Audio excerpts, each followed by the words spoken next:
আজ 25শে জুন বুধবার থেকে আগামী কয়েকদিন দক্ষিণবঙ্গ এবং উত্তরবঙ্গ উভয় স্থানেই বৃষ্টির সম্ভাবনা রয়েছে। বঙ্গোপসাগরে সৃষ্ট একটি ঘূর্ণাবর্ত এবং মৌসুমী অক্ষরেখার সক্রিয়তার কারণে এই বৃষ্টিপাত হবে। বর্তমান আবহাওয়ার পূর্বাভাস 25শে জুন বুধবার। আজ সমগ্র দক্ষিণবঙ্গ এবং উত্তরবঙ্গের আকাশ মেঘাচ্ছন্ন থাকবে। পশ্চিমবঙ্গের আলিপুরদুয়ার, কোচবিহার, জলপাইগুড়ি, দার্জিলিং, কালিম্পং, দিনাজপুর, মালদা সহ দক্ষিণবঙ্গের প্রায় সব জেলাতেই মেঘলা আকাশ দেখা যাচ্ছে। পশ্চিমাঞ্চলের জেলা যেমন বাঁকুড়া, পুরুলিয়া, পশ্চিম বর্ধমান, ঝাড়গ্রাম, পশ্চিম মেদিনীপুর, উত্তর ও দক্ষিণ 24 পরগনা, কলকাতা, হাওড়া, হুগলি, মুর্শিদাবাদ, নদিয়া এবং বীরভূমের আকাশও মেঘলা থাকবে।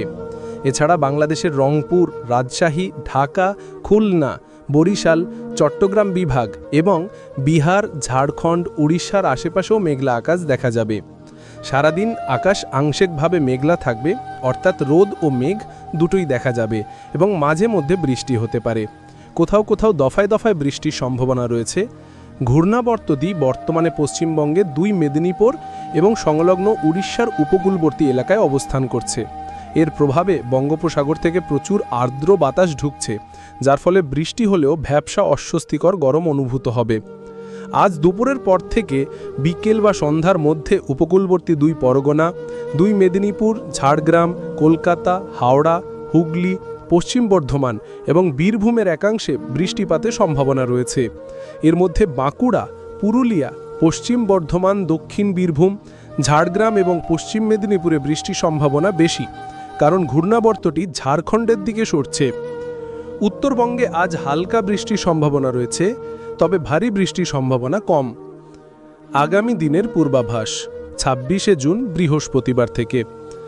26শে জুন বৃহস্পতিবার বৃষ্টির মাত্রা আরও বাড়তে পারে।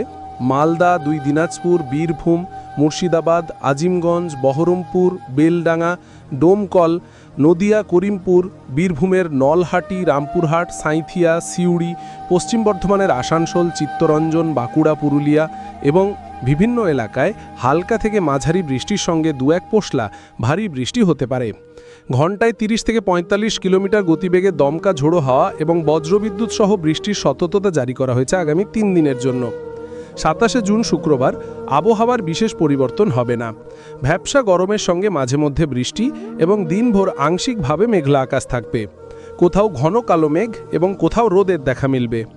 28শে জুন শনিবার পশ্চিমবঙ্গের পাশাপাশি বাংলাদেশের খুলনা ও রাজশাহী বিভাগ এবং চট্টগ্রাম ও বরিশাল বিভাগে বৃষ্টির মাত্রা বাড়বে। এছাড়া 2 24 পরগনা, 2 মেদিনীপুর, কলকাতা, হাওড়া ও হুগলিতেও বৃষ্টির পরিমাণ বাড়তে পারে। 29শে জুন এই দিনেও বৃষ্টির সম্ভাবনা রয়েছে। মোট কথা আগামী কয়েকদিন প্রায় প্রতিদিনই বাংলার কোথাও না কোথাও বৃষ্টি হবে, তবে একটানা ভারী বৃষ্টির সম্ভাবনা নেই। বর্তমান ঘূর্ণাবর্তটি খুব শক্তিশালী হবে না, ফলে এর প্রভাবে খুব বেশি ভারী বৃষ্টি হবে না। জুলাই মাসের প্রথম সপ্তাহে ভারী বৃষ্টির পূর্বাভাস। জুলাই মাসের প্রথম সপ্তাহে উত্তর বঙ্গোপসাগরে একটি নতুন নিম্নচাপ তৈরির সম্ভাবনা রয়েছে, যা বেশ শক্তিশালী হতে পারে। এই নিম্নচাপের প্রভাবে দক্ষিণবঙ্গ, বিহার, ঝাড়খণ্ড এবং উড়িষ্যাতে ব্যাপক ভারী থেকে অতি ভারী বৃষ্টি হতে পারে। এর ফলে পশ্চিমাঞ্চল থেকে আসা নদীগুলির জলস্তর বাড়তে পারে এবং নিচু এলাকাগুলিতে বন্যার আশঙ্কা রয়েছে। তাপমাত্রা ও অস্বস্তি। বৃষ্টি সত্ত্বেও আগামী কয়েকদিন ভ্যাপসা গরম থেকে মুক্তি পাওয়ার সম্ভাবনা নেই। দিনের সর্বোচ্চ তাপমাত্রা 32 থেকে 33 ডিগ্রি সেলসিয়াসের আশেপাশে ঘোরাফেরা করবে, যা দক্ষিণবঙ্গের বাসিন্দাদের জন্য বেশ অস্বস্তিকর হবে।